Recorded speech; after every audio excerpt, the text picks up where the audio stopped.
এটা এনসিপির এজেন্ডা না, আমাদেরও এজেন্ডা না। মানে যার বাড়িতে বিয়ে তার কোনো ঠিকানা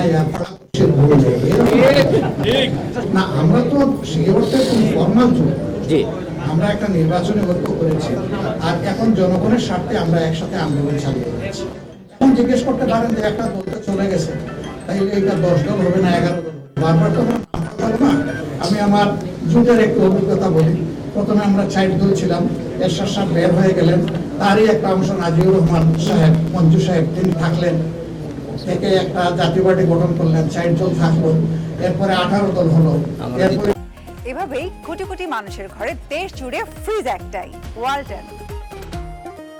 শেষ পর্যন্ত আমরা 27 দল গুনেছি, কিন্তু এটাকে 20 দলীয় ঐক্যজোট বলা হতো। এটা একটা ব্র্যান্ড। এখানে মাঝে মাঝে কারো ডিফারেন্স অফ অপিনিয়ন থাকতেই পারে। আমরা তো কাউকে আসলে জোর খাটাতে পারি না, এই অধিকার আমাদের নেই। গণতন্ত্রে তার প্ল্যাটফর্ম চয়েস করা অধিকার প্রত্যেকেরই থাকবে। তবে আমরা চেষ্টা করব দেশের বৃহত্তর স্বার্থে এই ঐক্যকে আরো শক্তিশালী এবং এটা অবশ্যই বার্তাটা হচ্ছে যে আমরা হাতে হাত মিলিয়ে সবাই ঐক্যবদ্ধ আছি। দুইটা প্রশ্ন, একটা হলো যে ছায়া মন্ত্রিসভার বাস্তবতা কতটুকু। আলহামদুলিল্লাহ আমরা হোমওয়ার্ক শুরু করেছি।